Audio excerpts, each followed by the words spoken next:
Olá, pessoal! Hoje nós vamos fazer uma revisão sobre os temas das nossas últimas aulas, onde nós estudamos sobre o sistema cardiovascular e o sangue.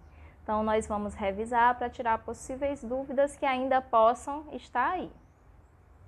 Iniciando pelo sistema cardiovascular. Então, cardio vem de coração e vascular vem de vasos. Portanto, por aí a gente já conclui que o sistema cardiovascular ele é formado por coração e vasos sanguíneos. E além desses dois, nós temos o sangue, que vai circular por esse sistema cardiovascular. Então, nós temos aí três componentes no sistema cardiovascular: sangue, vasos sanguíneos e o coração.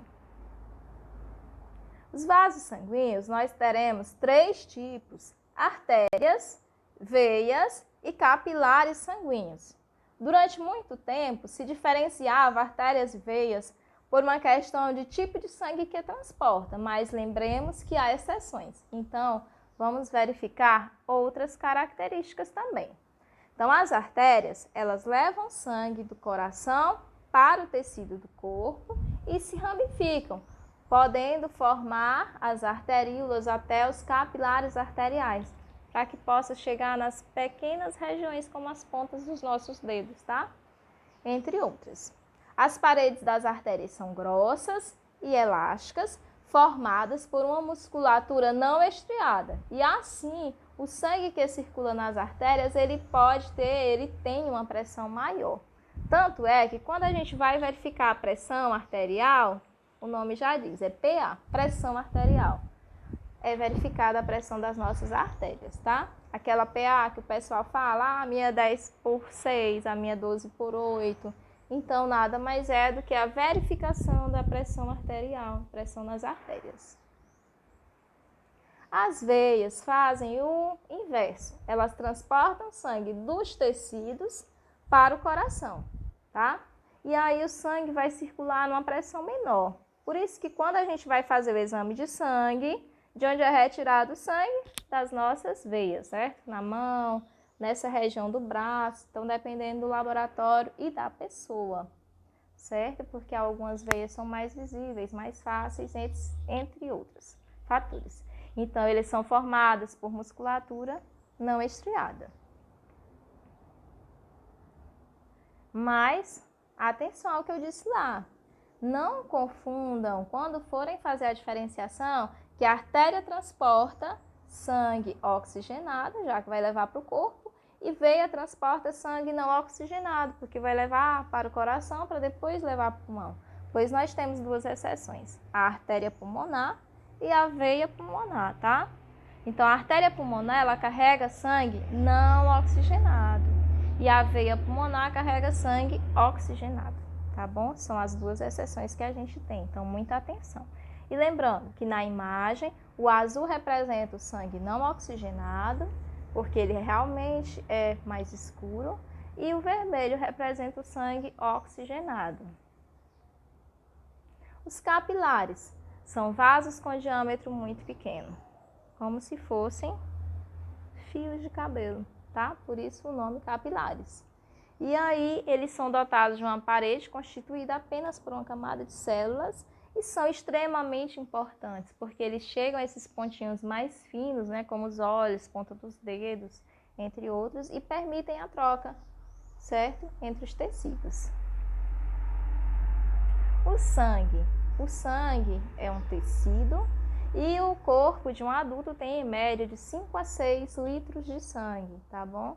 Que vai se renovando sempre, onde esse sangue ele vai ser formado mais ou menos na metade por plasma e outras por células. São dois tipos de células que a gente tem: glóbulos vermelhos ou hemácias, glóbulos brancos ou leucócitos. E aí a gente vai ter os fragmentos de células, que são as plaquetas, tá? A gente vai já ver. Aqui nessa imagem, observem que nós temos alguns tipos de leucócitos, tá? Basófilo, eosinófilo, neutrófilo, linfócito, então monócito. Então os leucócitos, eles são as nossas células de defesa e se subdividem em tipos, que depois vocês vão estudar em séries seguintes. Agora a gente vai ver um pouquinho deles.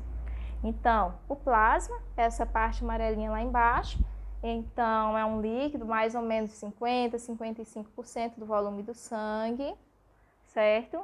E a parte das células, a gente vai ter aí as três. Glóbulos vermelhos, que são esses formatos de disco, chamados de vermelho devido à coloração, possuem hemoglobina, que dá a cor vermelha ao sangue, e sobrevivem cerca de 120 dias, e aí se renovam. Os glóbulos brancos, também o nome já sugere, né, a coloração branca. Eles podem variar de algumas horas até meses ou anos no nosso corpo, como eu falei anteriormente, são células de defesa. E as plaquetas não são células, mas também são importantes e também estão no sangue, elas são fragmentos de células, tá? Onde a duração varia de 5 a 9 dias. Uma curiosidade, gente, quando vão fazer teste de DNA, o que acontece? Geralmente se pega o quê, ó? Cabelo, saliva, pedaço de unha, né? Por quê? Porque as hemácias que estão aí no sangue, elas não têm núcleo. Se não tem núcleo, não tem DNA, viu? E aqui um ponto bastante importante do nosso tema, a doação de sangue. Então, doar sangue é doar vida, tá? Muito importante. Como a gente viu lá anteriormente, um adulto ele tem em média de 5 a 6 litros de sangue. E numa doação, só se doa no máximo 450 ml. E nesses 450 ml de sangue, ele vai ser reformado muito rapidamente no corpo da pessoa. E aí você vai estar ajudando várias pessoas. Portanto, se você tem acima de 16 anos e oferece condições de doação, vamos procurar, certo? Por que eu falo 16? Porque com 16 você já pode ser um doador, desde que você tenha a autorização de um responsável, uma autorização por escrito, tá? Uma assinatura. Se você já tem 18 anos, aí você mesmo autoriza. O homem, ele pode doar sangue a cada 2 meses, sendo no máximo 4 vezes por ano. As mulheres, devido já ter uma perca de sangue natural, em média a cada 28 dias, elas não podem doar com a mesma intensidade, mas podem doar a cada 3 meses ou no máximo 3 vezes por ano.